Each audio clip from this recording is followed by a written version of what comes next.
Hey guys, today we're going to be doing the PowerPoint on painting. What is painting, right? We all are very familiar with it, but a very simple definition for painting is what we're going to start with. So let's go ahead and get started. So painting is an elaborate drawing of sorts, not specifically just a drawing, but just an elaborate drawing. Now, the thing that makes it different that in many cases it constitute an embellishment of a surface, and that part right there, the embellishment of the surface, is what a lot of contemporary artists kind of look at when describing or calling certain things paintings, things that sometimes for the regular um, kind of art consumer that is not very well informed about a lot of the characteristics of contemporary art, that part doesn't kind of match, right? When something's called a painting and it doesn't add literally has paint on it. So keep in mind that concept of an embellishment of a surface as we talk about painting. So before we get further into looking at different qualities and different things and different techniques about painting, let's talk about the painting, the material itself, the media itself. So there's two parts to it, and one of them is going to be the actual media, the actual paint, and the other one's going to be the surface. So let's talk about the media itself. So in order to have a substance that you can paint colors with, you're gonna need three things. You're gonna need a pigment, a binder, and a vehicle. So these are three different things that combine is what we normally use for creating paintings. And then you have done it as well, hopefully in the past with other watercolors or acrylics or oils. So what is a pigment? Pigment is the crushed dry substance that produces a color. And these substances come from all kinds of different materials. Now, some are going to be organic and some are going to be inorganic. So the organic materials are going to be things like plants and fruits, flowers, animals, those kind of things. So those are going to be your organic but pigments. And the inorganic pigments are going to be much more mineral based. So you're going to have salts or oxides or cobalts or things like that of that nature, which come from a rock or a metal. Okay.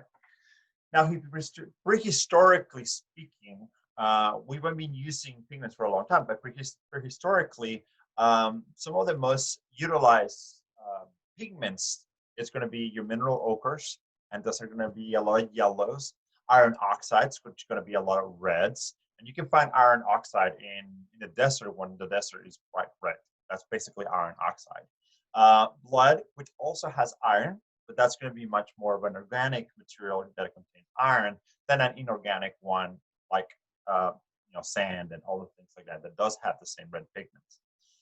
Egg, berries, and fat, all of those also give um, a pigment, a color like yolk will have a bright gold pigment to it.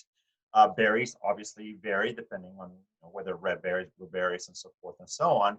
And then fat. Fat also has a pigment content. But the other thing about fat and eggs is that they can also become the binder or the material that helps the color attach to the surface. So let's look at some of these pigments. Let's start with prehistorically. This is what we're talking about, right? So sorry, I'm kind of digressing over here. So before I continue on, let's talk about this. This is one of those prehistoric drawings, and this is from Lascaux Caves, France, and Lascaux is right over here, obviously, the red dot. And this is what we kind of stereotypically recognize of cave paintings. And here we have blacks and we have reds and some yellows and things like that. And they're going to be ochres and oxides, and obviously, and hopefully you can deduct that the black's going to be what? Graphite, right? So burnt material in order to create the black. Uh, One of the things to mention is that the Lascaux caves have been closed down to the public. Unfortunately, human beings have gone in there and actually tagged the walls. So you're no longer able to actually go into the caves any longer. You have to have a special permission from whatever university you're coming from, and an acceptance from France in order for you to be able to actually look at the originals. And so if you ever want to see replicas of it, they do have them periodically in museums. But the actual real thing, you have to be now in that field of study in order for you to be able to see them directly, which sucks, right? All right, let's continue on. So as I was mentioning, this is what pigments look like.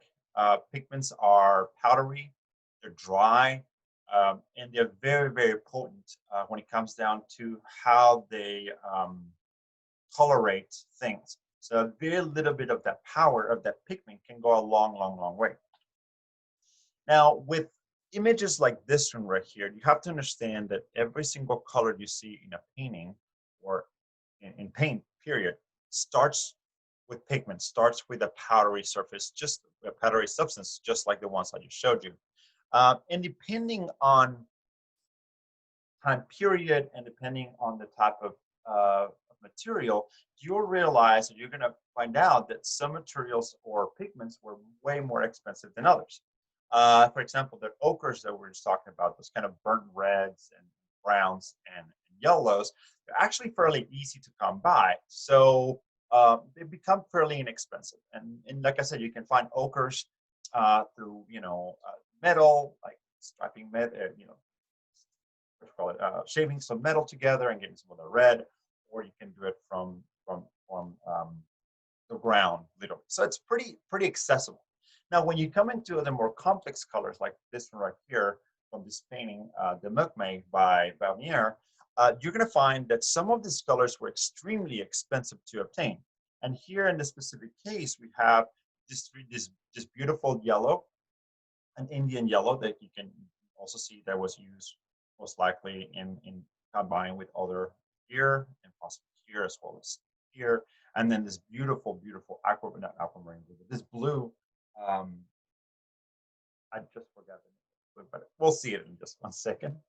And then you have the nice bright red. So those three colors right there, those colors, this vibrant blues and yellows and reds, were extremely expensive because they were hard to find. And a lot of them came from outside of Europe, especially during this time period.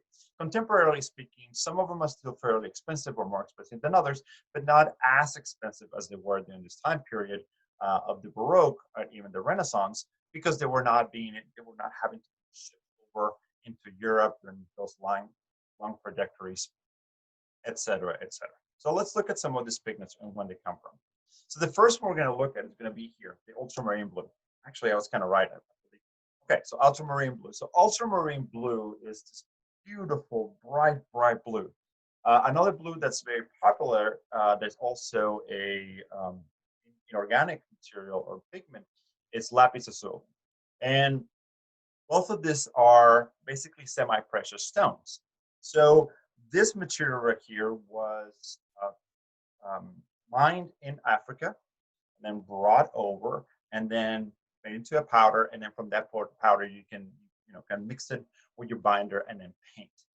That is somewhat equivalent to, imagine if you had a whole bunch of emeralds, which is also a semi-precious stones, and just grinding them down to a powder and then using that bright green powder in order to paint. It's not really quite apples to apples, but very similar. And I'm using the similarity just because I want you to understand the context of the preciousness of the color and the value of the color at this time period. Another pigment that was used in the painting is going to be yellow. This one, for example, is Indian yellow. And this is a very interesting material or pigment. Normally, if we were in the classroom, I would kind of get you to guess what this organic pigment came from. But because we don't have the direction of the classroom, I'm just going to go ahead and tell you what this is.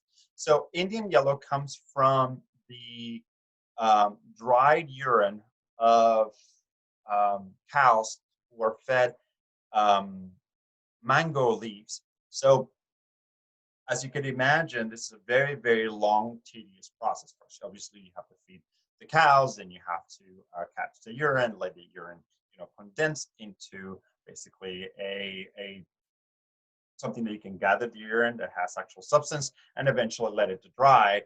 Eventually, that you're going to get this to this point where you can turn into a powder and then mix that powder with a binder and then paint it. So imagine all that process plus bringing it from India into Europe. All of that made this material extremely expensive. Beautiful to work with because it creates some really brilliant yellows, kind of gold, this really deep gold, but very expensive nevertheless. And last but not least, here's the last one I'm going to show you, and this is carmine red. So I don't think that carmine red was specifically used in Vermeer's painting, but it's one of those colors that we use quite a bit. And not only do we use it for painting, but actually we use carmine red for a lot of food products. So if you ever had anything that's pink, red, like strawberry yogurt, or a lot of cosmetics, they use carmine red for a couple of reasons. One, because it's 100% organic. So there's nothing that is obviously bad for you in this case. But the one thing that is kind of interesting is that this carmine red is actually a whole bunch of tiny little beetles. So these beetles, when they're crushed into powder, they get that beautiful, beautiful, bright red. So when you're thinking about pigments and when you're thinking about color, everything around you that has color, any material that has a pigment on it, that has strong color to it, they all started with pigments. And those pigments came either from organic sources or inorganic sources. Here's a wonderful painting, and this is a painting by Rita Albuquerque, okay? And this is wind painting, right? And you can imagine kind of how she did it. You know, you have a blue canvas completely painted with blue, and then allow the pigment to be picked up by the wind and then fall on top of the canvas as it may. Now, that painting is 100% non-representational art. So if in there you're looking for, let's say, clouds, you're going down the wrong direction. If you're looking for anything that is referential to nature in there, you're going the wrong direction. Why? Because wind's the one that picked up the material and just dropped it somewhere else. And wind doesn't have ideas or thoughts or any of those concepts. However, the concept behind this is allowing pure material to kind of fall onto the canvas by complete choice, by complete chance, and the wind is the one that created that chance. Now, at the end, what you're going to have is a relationship between, color red and blue, as well as the variation of the pigment as it falls onto the canvas, and seeing how both of those materials kind of interact with one another. That's all there is.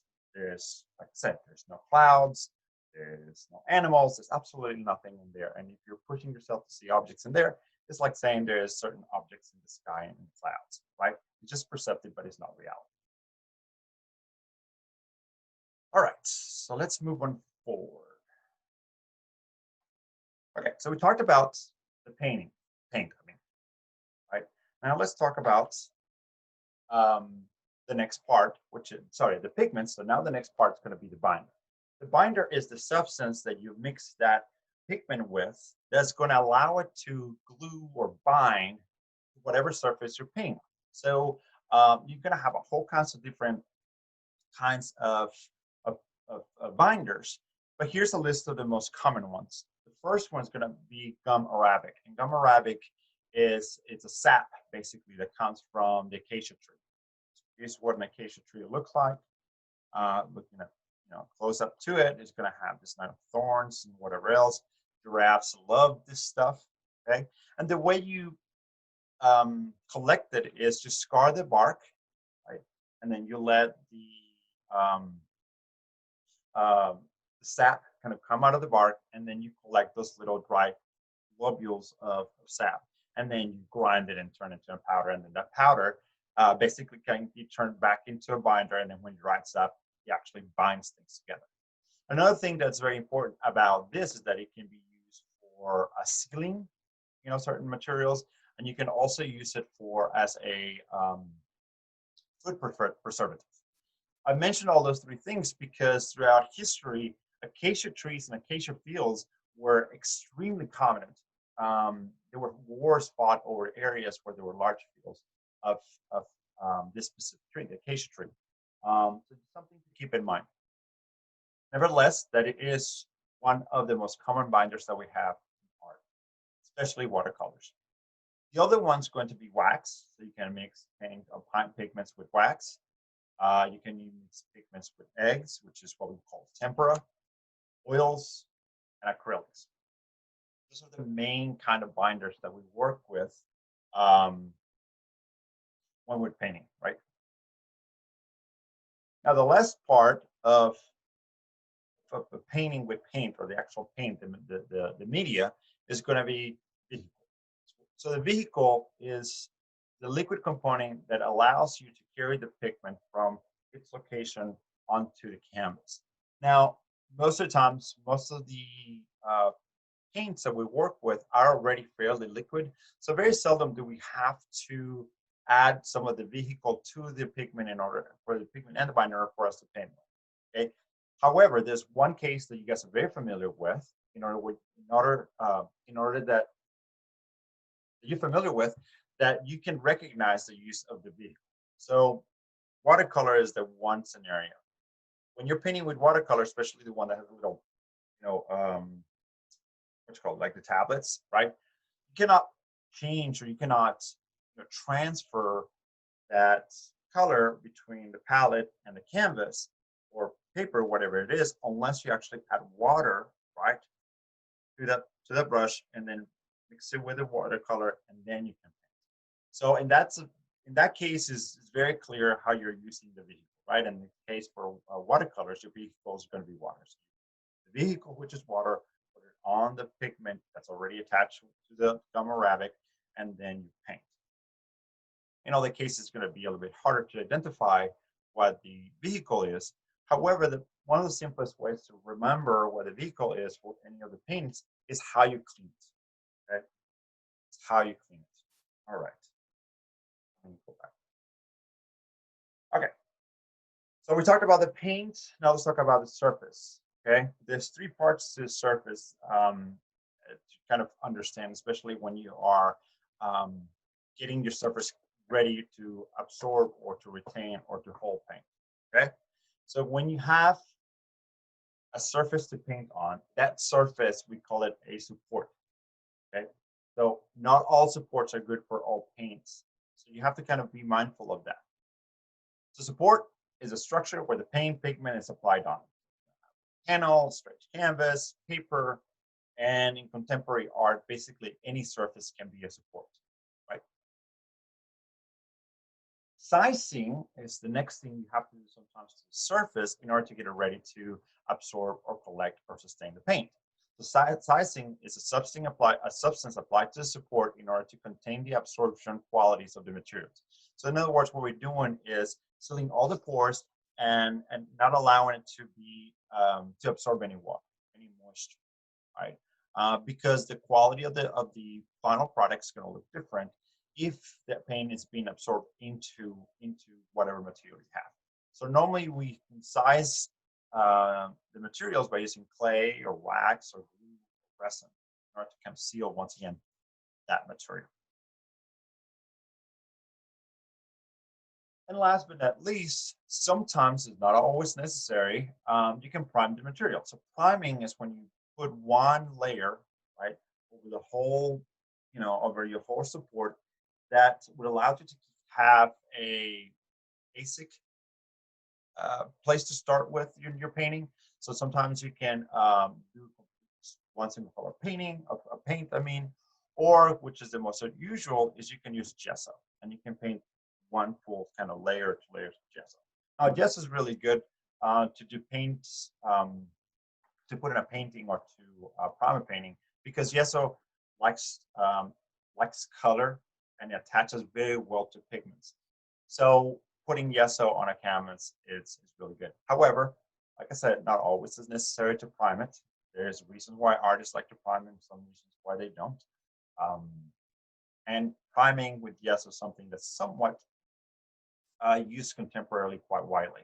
And you can find canvases that are already gessoed and some other ones where are not gessoed, right? Prime or not prime. All right. So let's go ahead and talk about different styles of painting.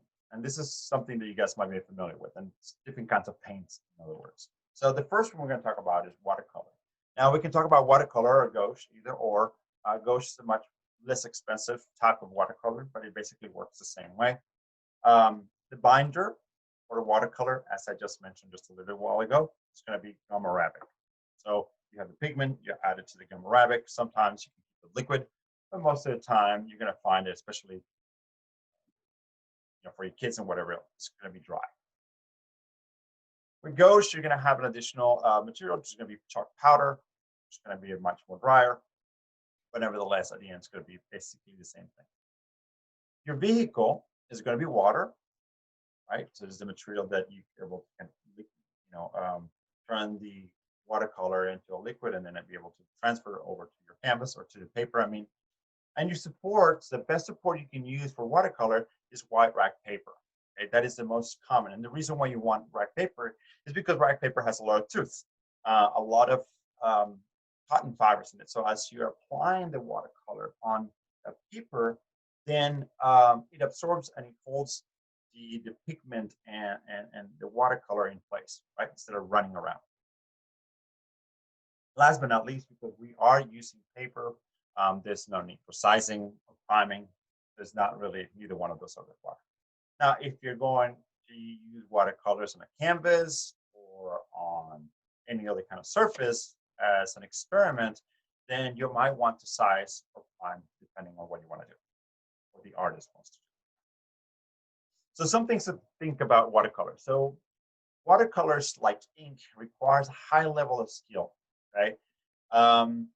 Just like ink, once you put the brush down, that's going to stay there, right? It's extremely difficult to erase, to take away, to eliminate watercolor once you put the brush down. So you need to acquire high-level skill of drawing or painting, and then the material itself requires a high level of skill and knowledge. So paint itself, the watercolor itself requires a lot of practice. As I mentioned, it's not very forgiving. It's hard to remove. You can remove some of it, but not all of it. And like I said, you require a lot of skill and knowledge of the material.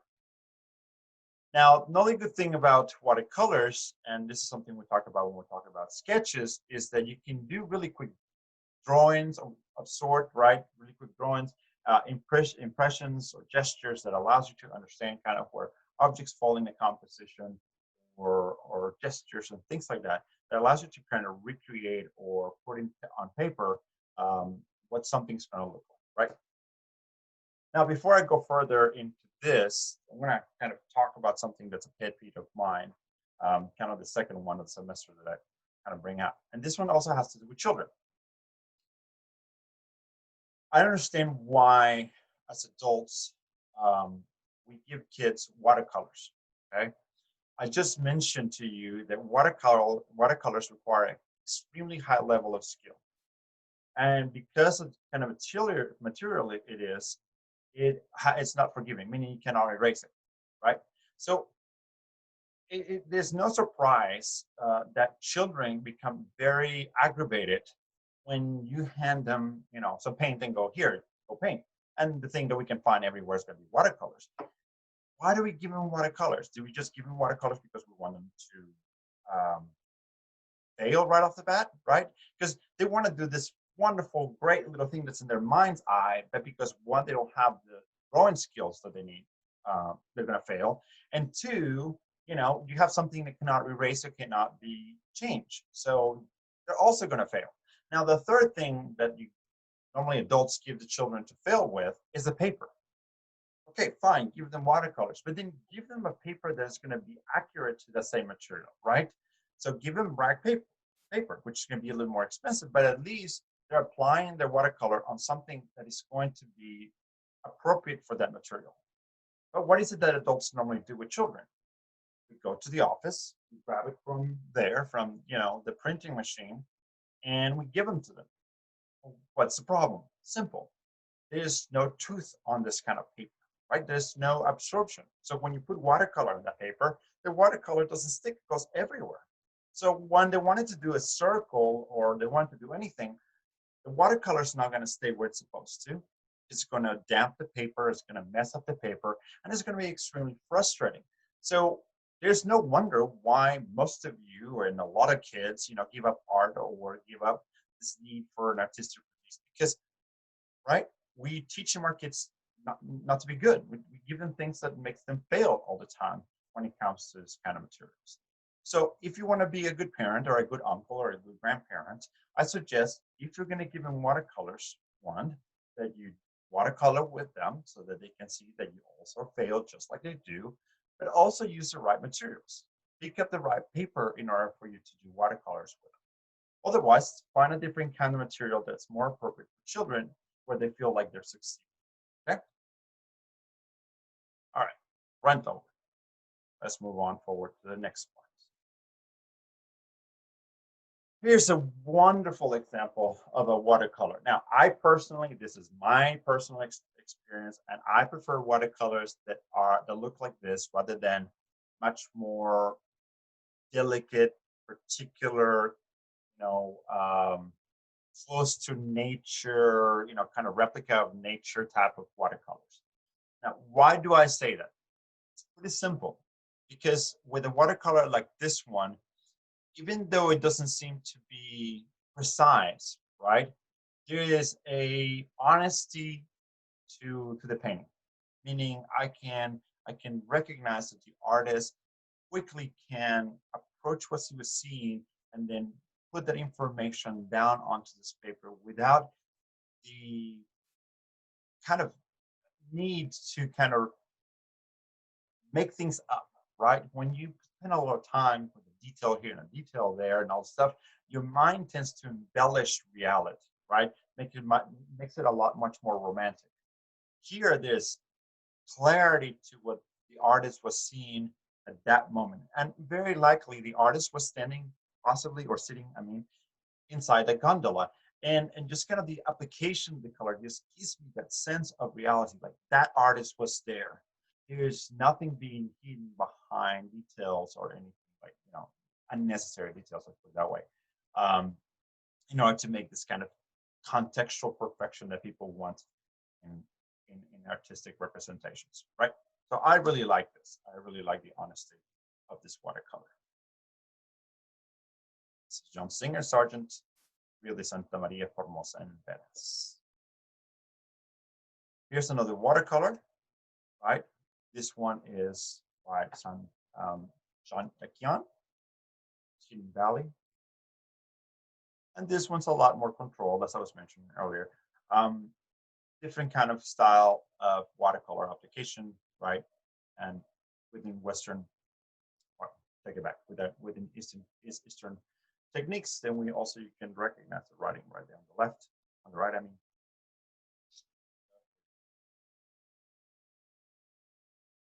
All right, let's look at a different way of painting. This one's a fresco. This one's a really interesting.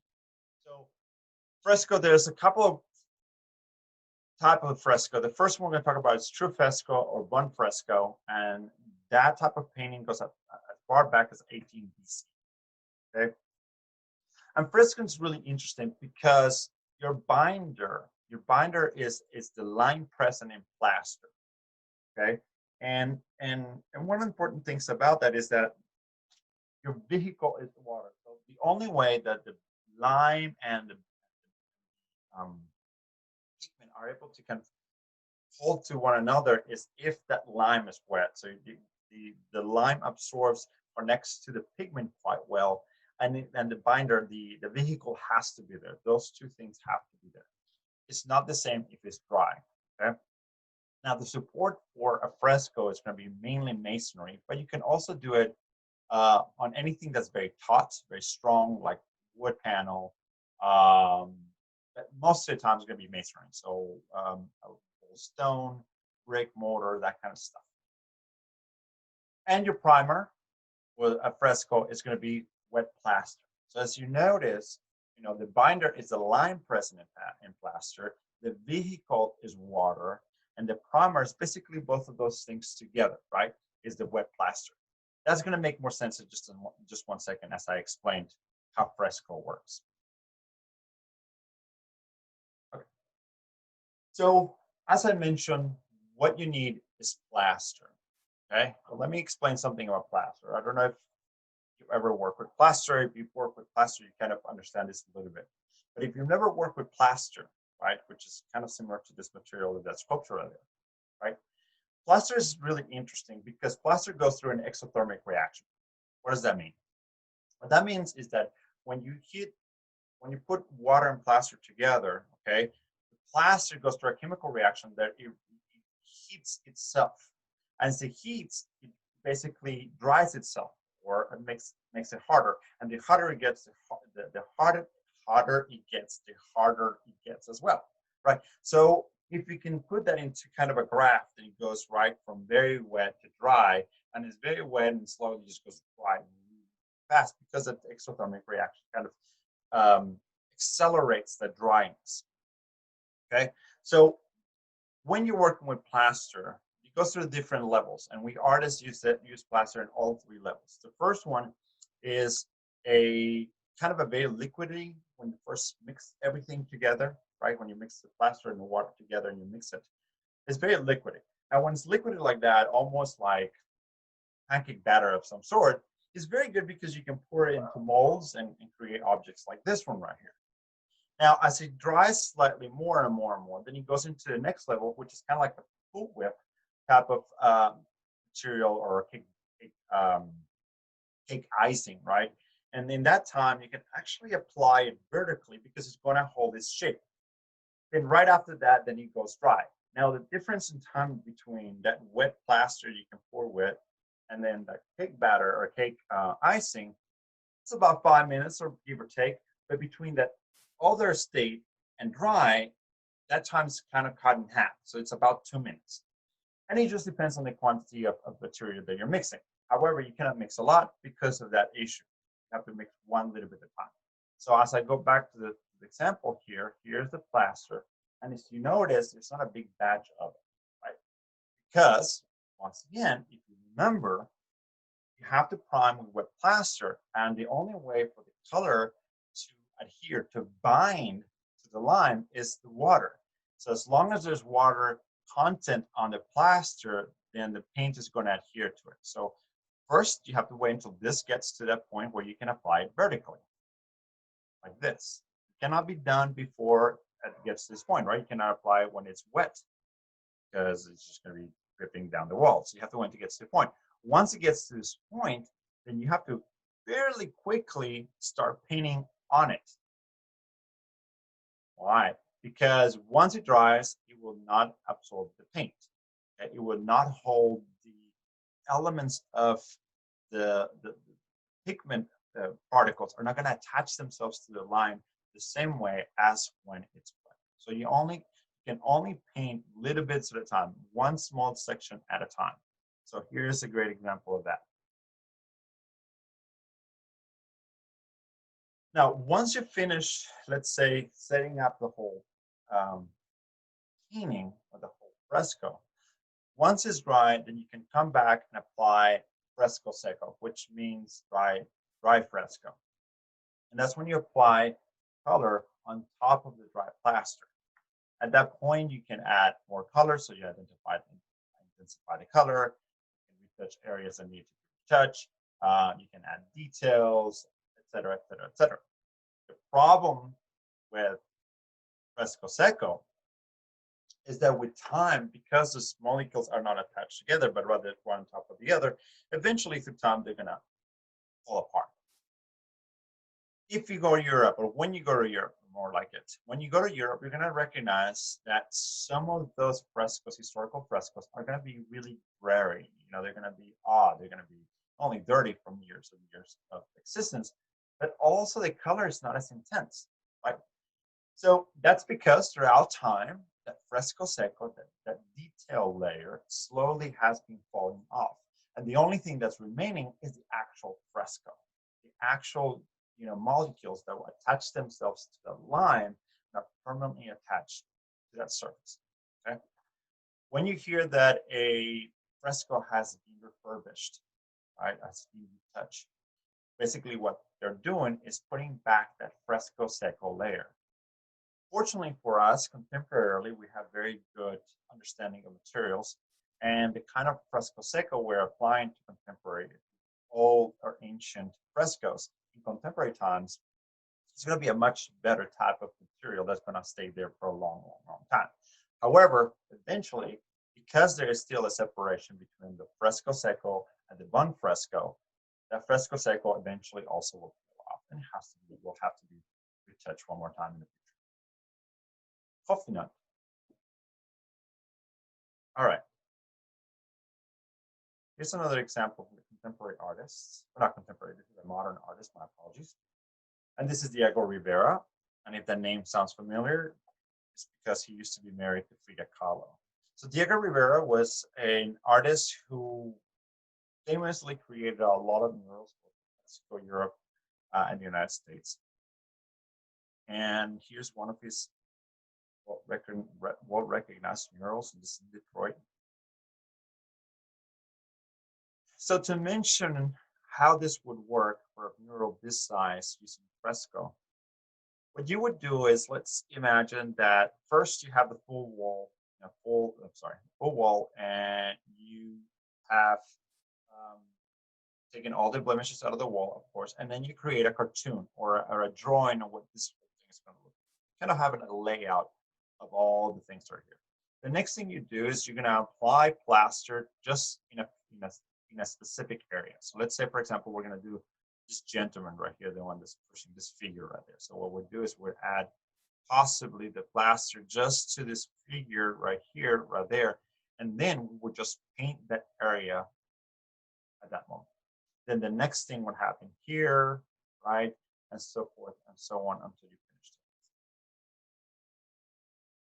Now, why don't we have frescoes anymore? Why do we don't do it? Very simple. They're extremely expensive. They're very, very expensive.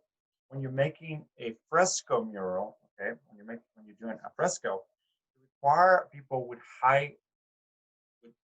an understanding of the materials as well as very high skilled artistic skills. A lot of people think of, for example, the Sistine Chapel, right? This beautiful ceiling painted by Michelangelo. And most people think of Michelangelo by himself painting. And that is far from accurate, very far. And the reason for that is because since it's a fresco, most likely what was happening at that point is you had all kinds of individuals. We had the person that was, pouring and mixing plaster and pass it along to the next person, which kind of constantly testing that, and then once in the right consistency, then they'll give it to the next person who will bring it up, to the top of the Sistine Chapel. And then up there you have the guy that pulled out the bucket and then applied it to, the ceiling. And then you had Michelangelo going, painting, and then next, right? And then over and over again. So contemporarily, even back then too, that was extremely expensive because you need a lot of people who have the right skills. So you have to pay how many salaries? 1, 2, 3, 4, 5. You have to pay 5 different individuals hourly in order to create a full mural, right? Full fresco. So you can imagine how expensive that is. And every single one of those individuals needs to know what the process is, and need to be fairly well understood, very well knowledgeable of the material. All right, let's move on.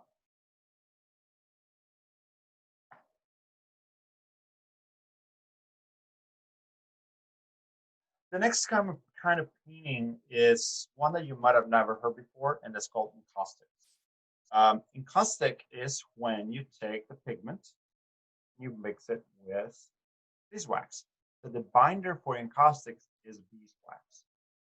You have the pigment, melt the beeswax, mix it together, paint with it, and then once it's dry, it's dry.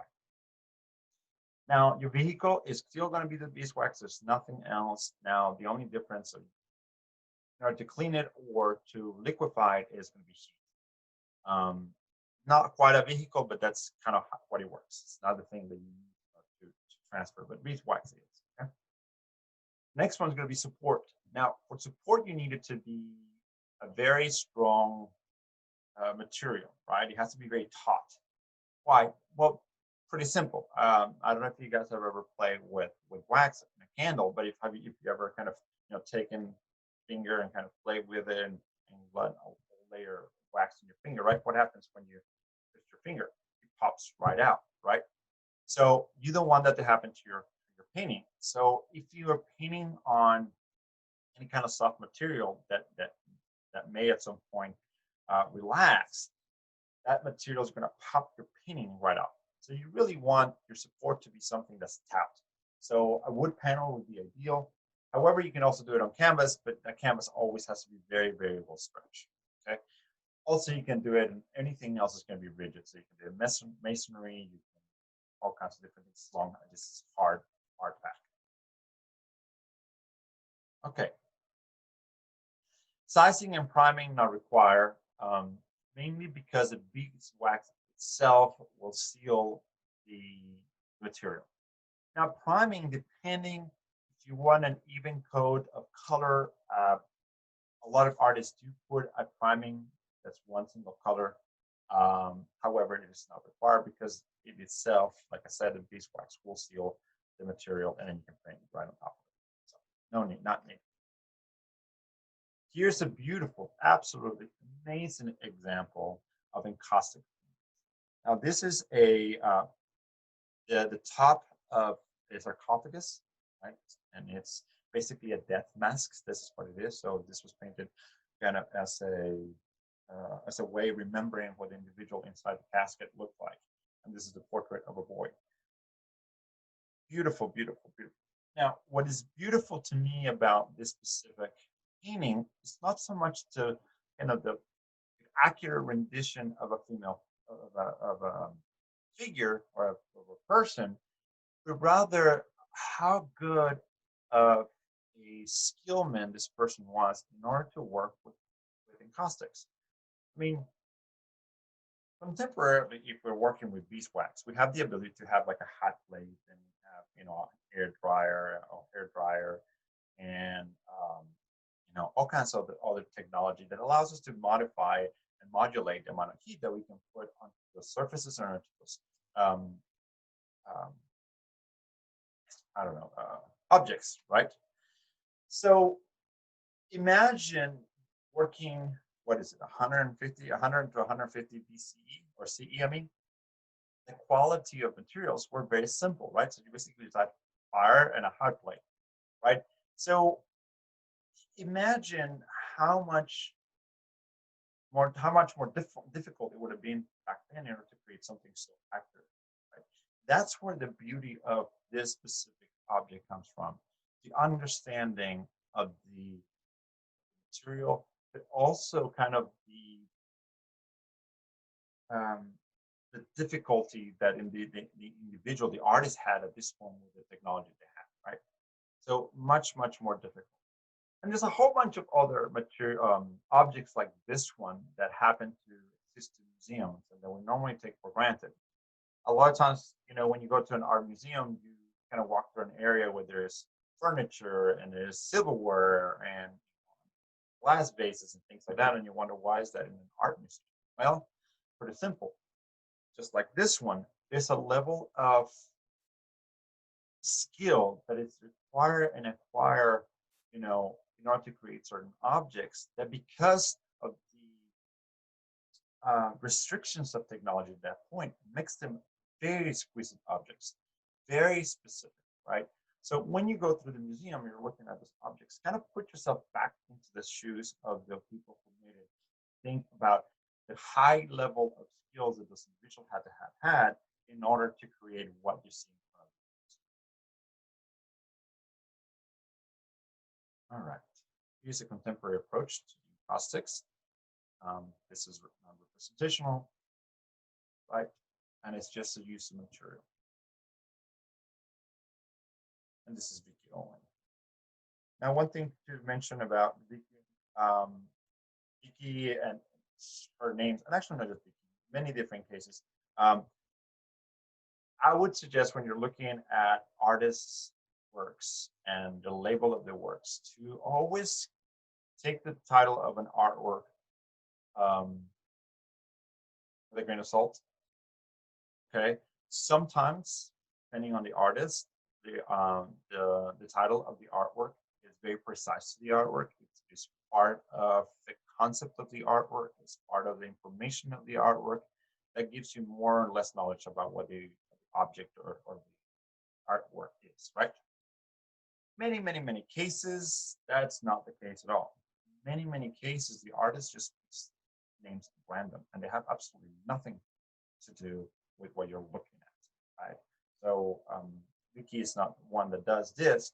However, there's artists that would just go around, let's say, a grocery store and just take a box of something and put their finger on a word, and it's like, oh, that's the name for the next painting. And it has absolutely nothing to do with the final outcome. It's just a name, right? So sometimes titles of artwork are important to the artwork, sometimes they're not. And then the question is in the back of your head, well, how do we know? Pretty simple. You just have to read about the artist and how the artist approaches this kind of dilemma with the artwork. That's all there is, a little bit of research. Okay. All right, so let's move on forward. Now talk about tempera. Tempera or casing, either one of those two materials are organic base binders. So with tempera, your binder is going to be egg yolk. Yep, egg yolk. So you take egg yolks, you add the pigment to it, and then once you do that, then you can paint. Okay. With casein, is basically milk protein. It's like adding pigment to yogurt and painting with yogurt. Basically the same stuff. Okay. Now your vehicle with tempera or casein is going to be water, so you just add water. If it becomes too dry, just add water and you can utilize the material. Support, wood or dry fresco. Okay, either one of those. You still want it to be a very taut surface, and that's because egg yolk or egg or this kind of materials, even though they're pretty good with things that are porous, they attach very well to things that are porous, they still tend to crack quite a bit. I don't know if you ever let eggs dry on top of your kitchen counter and then try to clean it and touch the tip of a knife with it and just kind of breaks down into tiny little pieces. Unfortunately, that happens a lot with tempera once it's layered over and over again. So you kind of probably want something that's very taut, very hard as well. And dry fresco, right? So when we're talking about earlier, ancient paintings or frescoes, I mean, the dry fresco, the final product that was painted over, not to get those details, was most of the time tempera or casein, because they were fairly inexpensive materials that you can inexpensive binders, I mean, that you can combine with your pigments in order to paint really large areas of artwork. And last but not least, primer. You definitely want to prime. In this case, especially with gesso. And the reason why I'm saying we really wanted to do a primer is because tempera and casein are very translucent. They're very transparent, I should say, not translucent, but transparent. You can see right through it very easily, right? So if you put a primer, whether it's gesso or whatever the kind of primer, it will allow you to see the details of what you're painting, because casein and tempera requires this next things. So let's talk about a few things about tempera. One thing about tempera that is good is that it dries fast. Okay, but as I was mentioning, these are the things that it needs. It needs a full underdrawing. In other words, you need to have a drawing of what it's going to look like, right, on top of your primer. Right? You're going to have a cartoon, basically, or drawing. And the reason why you need that is because of the translucency I was just talking about. Transparency, I should say, not translucency. Transparency. So when you paint with tempera, you'll see that you can see right through that tempera. And in order to get very bright, deep colors, then you need to do overpainting. So meaning you gotta paint it, you gotta let it dry, and then you paint over again and let it dry, paint it and let it dry, and so forth until you get those really nice deep colors.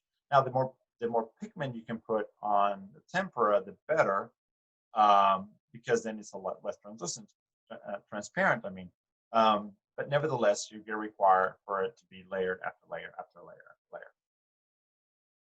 A couple of things that are interesting about tempera. Tempera is normally not allowed in daycares and things like that, and that is because of egg, right? So sometimes children are very allergic to eggs, so and kids tend to put their, fingers in their mouths or whatever, or touch paint and things like that. So tempera, like peanuts, are most of the time not allowed inside daycares. So let's look at some uh, examples here. Here's a tempera painting. Before I go into talking about this painting, let me talk about another pet peeve. Okay, so I just mentioned the tempera is transparent and it requires a lot of patience because you gotta let it dry and then paint over again and dry. So what are the two things that are most commonly available for children out there? One, watercolor, which we're talking about, and two, tempera, right?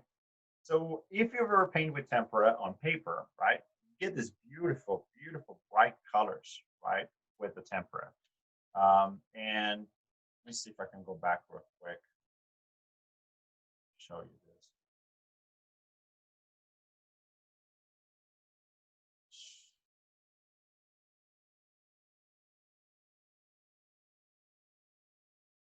Right?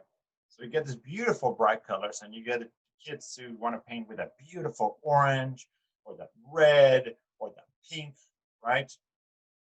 So you give them those colors and then put the brush in there and start painting. And guess what? It's transparent. So you have a vague representation of the color, but it's not that beautiful bright orange or red or yellow or pink or whatever the color it is, right? Why? Because you need layers. So how many children are going to have the patience to let it dry and come back and paint the same color over and over again over the same area in order to get the bright, beautiful colors that tempera will give you, okay? But it has to be layered and it has to be that patience. So why do we give children things for them to fail with, right? Watercolors and now tempera. I don't understand it. I really don't. Okay, enough of that. Let's move on to the next one. So whoops, showing you guys the wrong one. Hold on. That's the right. Okay. Let's move on to the next one. There we go. So this is a beautiful example of a tempera painting. This is a very well-known artist from the early Renaissance. This is Botticelli. Okay? And there's a story of nostalgia degli onesti. Okay. And one of the things that when you first look at this painting, it's kind of obvious. I think most people recognize this right off the bat. And it has to do with color. And you can see that the color red is really, really strong, right? It just stands out. It's just a lot of emphasis with the red color. Well, why is that the case? Well, there's a very simple explanation, and that explanation comes from kind of looking at the rest of the painting and what's going on. So, wouldn't you say, you know, let me ask you this way: what is the one thing that all the rest of the colors have also in common? You know, look at the blues, look at the greens, look at the browns, look at the yellows, or even the skin tones, right? What is something that all of these things have in common? All of them are washed with a very, very golden yellow color. Why do you think that's the case? Why is it that everything here has a golden glow to it? What color is an egg yolk? Right? That's the point. So since the binder's egg yolks, right, and you have to paint, you have to add pigment to the egg yolk every single time, regardless of how much pigment you put on that egg yolk, you're still always going to have a little bit of the pigment coloration of the egg yolk. So the greens, as you notice, are going to have a slight tinge of gold. All the browns are going to be golden. Look at the yellows; they're going to be very gold as well. And because red and that yellow, when they get mixed, they become really potent, right? Visually, they become very, very, very strong. So a good way to kind of recognize tempera somewhat right off the bat is because a lot of times those reds tend to be really, really bright. All right. Here's another great example of the same thing, right? So here's a tempera painting. No blues in this case. Why not blues? Well, the blues were very, very expensive. And the yellows that we got here are mainly derived from the egg yolk itself, right? We do have some possibly other pigments in here, but nevertheless, if you notice here, everything has the tonality of the egg yolk. And the reds, once again, really, really bright and vibrant.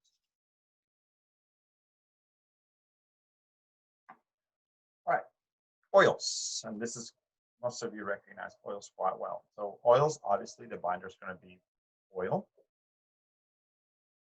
There's several kinds of oils out there that your oil paintings are going to have. So linseed oil, walnut oil, poppy seed oil. So there's different kinds. When you look at the material list of the oil paints, you'll see different kinds. The vehicle is going to be either oil, like liquid oil, mineral spirit, turpentine. And your support is going to be wood, canvas, or actually contemporarily, there's a lot of other surfaces that you can paint with. But classically speaking, you're going to have either wood or canvas. And last but not least, sizing and priming. You do want to size your surface, especially if you're painting on wood. If you don't size wood, it's going to dry faster in some areas than others, which can cause cracking. So it's better if you size it, seal all the pores of the wood, and then you prime it so you can have a nice even surface to work with, and then go from there. If you're using canvas, gessoing or priming is totally up to the artist. It's whatever they choose. There's sometimes where it's important, sometimes where it isn't. It just depends, right? Now, one of the beautiful things about oil, artists in general, maybe not for somebody that wants to finish a painting in a day, is that painting with oil takes a long time. It dries very, very slow. And because it does dry very slow, it's very forgiving, right? So let's say, for example, that we start painting and you're having a drink or two and you're having fun painting. Then the next day you come back and all of a sudden, oh crap, the painting doesn't look too good. Well, simple enough. Just take the knife and take that right off and paint again. Simple enough, and it's completely taken off. So it's extremely forgiving for that matter of fact. Now, the other reason why it's fairly forgiving is because you can paint right over it. You can paint right over it. So you can layer it. You can layer it wet on dry, or wet and wet. Right. So you can always layer the oil paints, and because such a this viscous substance, then you're not going to see what's underneath.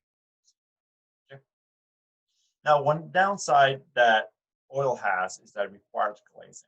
And glazing is a very transparent layer that you put throughout the whole painting. And that helps the painting last a lot longer. The vibrancy of the color lasts a lot longer. Because unfortunately with oils, let's say this is the molecule of the pigment, right? And the oil here attaches to it. However, a lot of times the surface of the pigment, right? The molecule of pigment gets it's much more exposed to the outside world. And when it's exposed, especially to UV light, the potency of that pigment slowly deteriorates. And then it dulls quite a bit. Now, you guys have seen murals or posters or banners and things like that here in the Texas heat or in Texas sun, and what happens to it? It colorates. Same thing happens to oils on oil paints. Glazing this paint helps with maintaining the vibrancy of the color, but not forever. And that is the reason why most museums tend to be, cavernous looking spaces without windows, right? Because UV light specifically really deteriorates the vibrancy of the color, the pigment itself. It really is bad for pigments. So that's one of the reasons why there's not a lot of windows in museums, and also the reason why we ask people when they go to museums not to take flash photography. When the pigments get bombarded by photons, it's also not good for the pigment. So the more photons that hit the surface, the less bright the paintings are going to be. So we do not want that to happen to painting. So taking pictures or photograph with flash is good, but taking pictures with flash is really bad for the paintings. So that's why you don't do it. All right.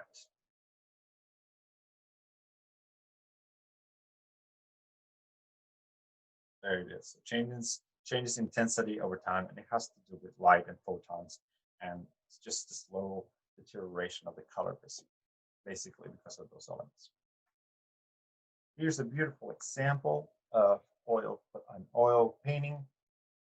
This is by Jan van Eyck, Don and Child with the Chancellor Roland.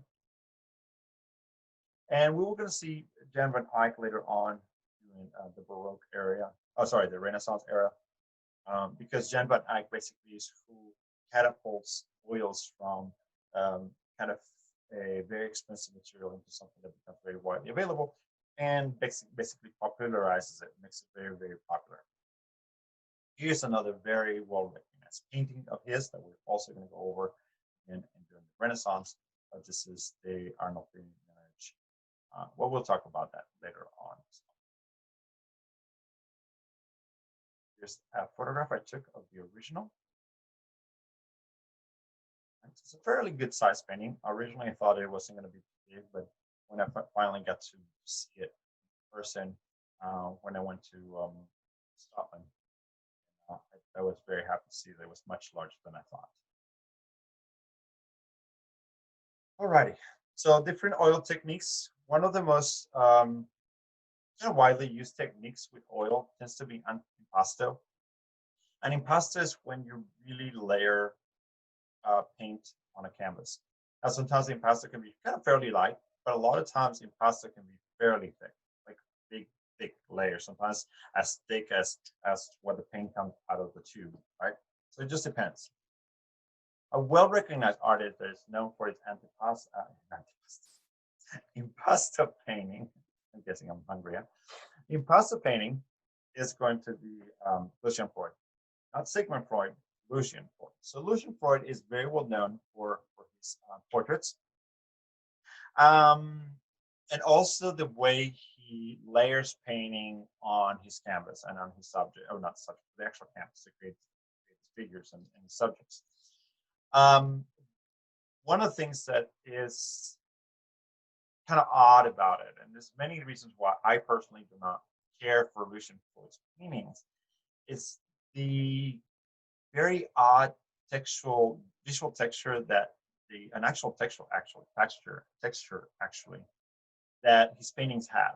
They look as like they have scabs, so it's not very delicate. It is, like I said, scabby.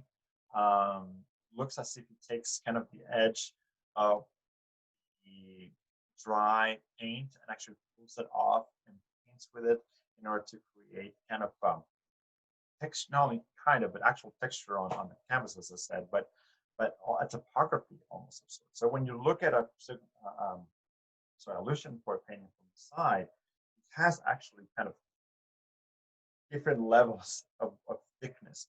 And of course, in some cases, how the light hits it, it might change the value because of the texture and whatever else. But nevertheless, a little offsetting for me personally, the way that the painting is applied to it. Another thing that I have found kind of interesting and odd way about some of his, history is that a lot of his subject matter. Well, before I say that, another thing that makes it really uncomfortable for me, anyways, is, and the reason why he is well known is that he portrays people in very kind of vulnerable moments, very realistic moments, and a lot of them tend to be new. So they are kind of voyeuristic, and sometimes they tend to be moments where the individuals who are painted seem to be needing some privacy, but you're kind of looking at those moments and being a voyager of this kind of very personal moments in which you don't want to be looking at. But nevertheless, they're there, right? And he's good at that. He's good at kind of giving us that rawness of reality. Personally, I find it just a little too much sometimes, especially with some of the nudes. But nevertheless, I understand where that's coming from. And the last thing, and then what I was going to say earlier, and the last thing that makes it a little bit uncomfortable is that Lucian Freud tends to use a lot of his family members in order to be his subject matter. So not only are they posed in many cases in this kind of odd, very private moments, but then they're part of his kind of close group of friends and family and things like that. So to me, it just an amalgamation of different things that make it say not one of my favorite artists. But nevertheless, his work is very well recognized, and he uses impasto to create his paintings. And the other one is going to be direct painting. And direct painting with oil is kind of odd because one of the beauties of painting with oil is that you can let it dry and then come back later and add more to it, subtract from it. So direct painting with oil, it tends to be a little bit odd, but it definitely there's many reasons why to do it. Um, so the most important thing to know about direct painting is that you start and end a painting basically in one sitting. So when is a good time, or when would be the right time to do that? Well, if you think about it, or not if you think about it because you haven't gone through that yet, but an expressionistic painting is a painting that comes from the emotions within, right? How you're feeling at one moment or one specific time or whatever. So expressionism comes from emotion.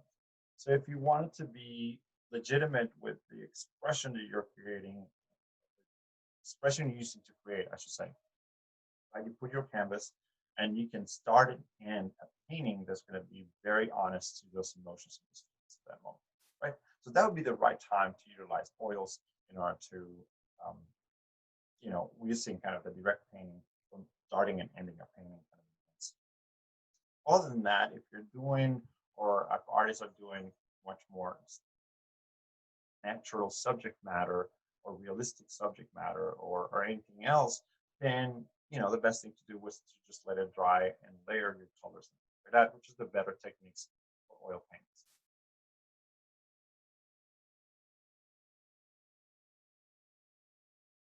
One of the things that oil paintings brought to kind of the real world, or to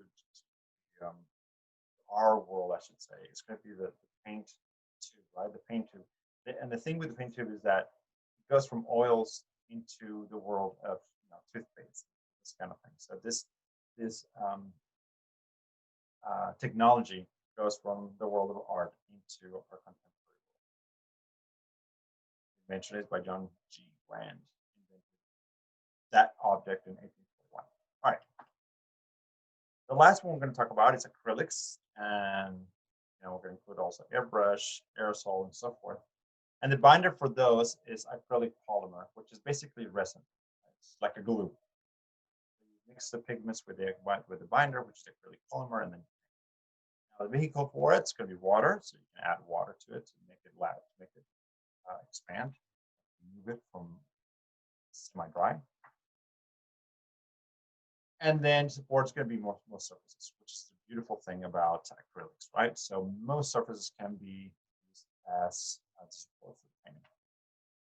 Now, priming, it's up to you. You can do the gesso if you want, or you can basically prime it with most anything. Just make sure that you're priming with a water-based primer, not an oil-based primer. Why? Well, because if you put oil and you put something that's water-based on top, then it's not going to adhere as well to your surface, right? So you can always paint oil on water-based, but not water-based on oil.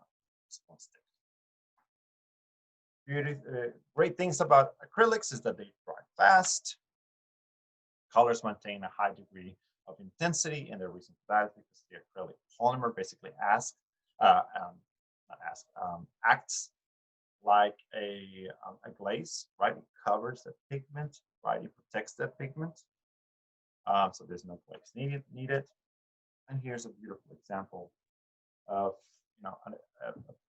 artworks painted with acrylic paint. Nice even colors.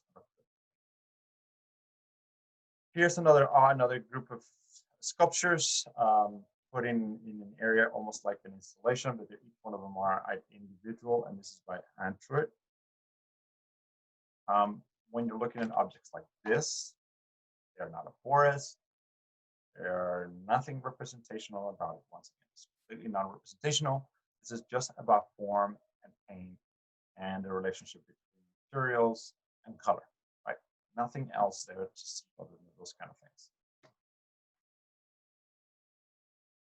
All right, and I love this quote by Hirsch. She says, "No one questions the fact that verbal language has to be learned, but the commonplaces of visual experience betrays art. People tend to assume that because they can see art, right? So hopefully you guys are starting to learn that in order to appreciate and understand art, that you can just look at it, but rather there's a set of questions, a set of skills that are required for you to be able to understand it and actually see art. Okay, so here's some contemporary approaches to it, to painting. One of them is going to be airbrush and aerosol. They are somewhat contemporary, but not too terrible. You know, and with airbrush and aerosol, airbrush obviously is a machine that you see on screen, um, where you have the pigment here that's placed inside this chamber right here, and then you have compressed air that goes through here. Once the finger is pressed onto this valve right here, it releases the air goes out, pushes the paint with it, and then you can paint. That's airbrush. Aerosol is basically spray canning. Right? Now, one of the things that is beautiful about it is that when you're applying it, it has no brush strokes. So that is a quality that is different from any of the other things you notice, right? The other ones will require a brush or, well, not always because pour the paint out. But with airbrush, actually you don't have any of that kind of um, quality, either the brush strokes or anything else. And the other beautiful thing about airbrushing is that it dries almost instantly. So once the paint hits the surface, it's basically dry. Here's a great example of an artwork that is an abstract, or in this case, probably a non-representational piece of artwork, where we're looking at layering, right, of paint and material. And in this case, we can see the experimentation of airbrush, but what airbrush does, which is this translucency created by the cloudiness of an airbrush, right? So we have textures here uh, by all kinds of different things, but also a texture added by the quality of airbrushing. Here's one of those titles that I mentioned before that are completely um, nonsensical, and that are applied to an art, just for an artwork to have a title. And last but not least, this is really a big push on understanding what a painting is. So I'm going to show you a moving painting. I'm going to show you about a minute or so of it, and then I'm going to hopefully explain it. In the meantime, when you're looking at it, question yourself, why is it that Mr. V or the art world is calling this a moving painting? What are the things that make this thing a painting?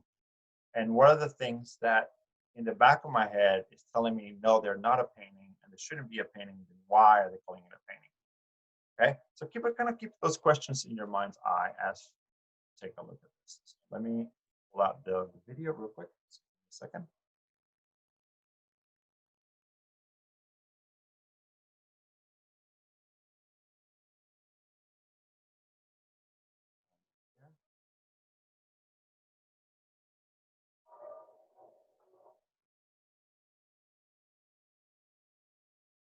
Change the screens real quick.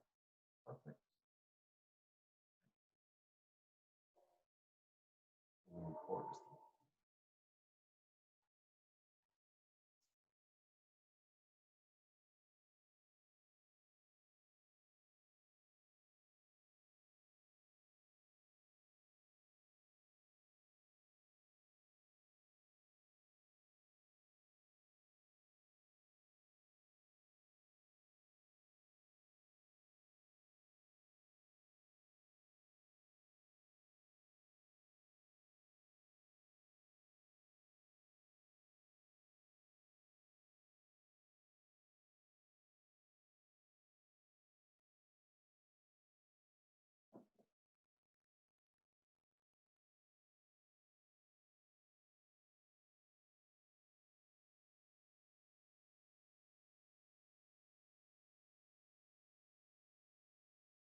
All right, so I'm not going to let you suffer much longer from that, right? And that goes for quite a bit, but this snippet gives you an idea of what's going on, right? So it's a lot more of those images um, that, that go back and forth and so forth and so on. So what makes this a painting? Why do we call it a painting? I guess what is the point about calling this painting? And I know most of you are going to say, Mr. V, this is not a painting; it's a video, right? It's a painting has paint and those kind of thoughts. But in order for you to kind of start thinking about breaking those concepts, um, remember that a lot of times you have to kind of say, okay, what's in front of me is not in front of me, right? And then kind of start building from it. So think of the definition of what I said earlier at the very beginning of a painting. And I talked about the embellishment of a surface, right? So one of the things to think about here is that we do have this layering of different kind of video, right? We have layerings of color, we have layerings of textures, we have layerings of effects, things that are much more specific to video, right? And on top of that layering, there's one more additional layering, right? That happens with audio, right? So we even have audio added to it as well. And with a video or with a movie or whatever, we expect a storyline. There's not really a storyline here at all whatsoever. You just sit down, and what you're doing is you're seeing elements and principles of design that are being moved from one kind of second to the next using video. Almost similar to the way that Caldera kind of thought about, the mobiles, right? So you have these things that are moving in space, and you can experience different paintings by this thing moving in space. Well, basically the same thing, but with video, in which every second or so you have a different experience, different colors and textures and so on. Now, the cool thing about music in this case is that just like with a movie, music it creates an index, right? Sound can give us hope, a sound can give us fear, sound can do a whole bunch of things for us that are kind of passes our senses and goes straight to our hearts in order to get us to react emotionally, right? In this case, the artist is doing exactly the same thing. So he's adding sound in order to allude to those things. I mean, you'd be the same thing as painting in some cases a knife, right? It gives a sense of fear, right? Or things like that that allude to an emotion. But in this case, he's using sound to kind of help us get to that emotional point. So that's why we recognize it and we see it and we understand it as a painting. Um, so that's what it is, guys. So hopefully you enjoy that, kind of pushing the boundaries. And I believe that's the last slide for today. Yes, it is. So I see you guys on the next PowerPoint. Bye.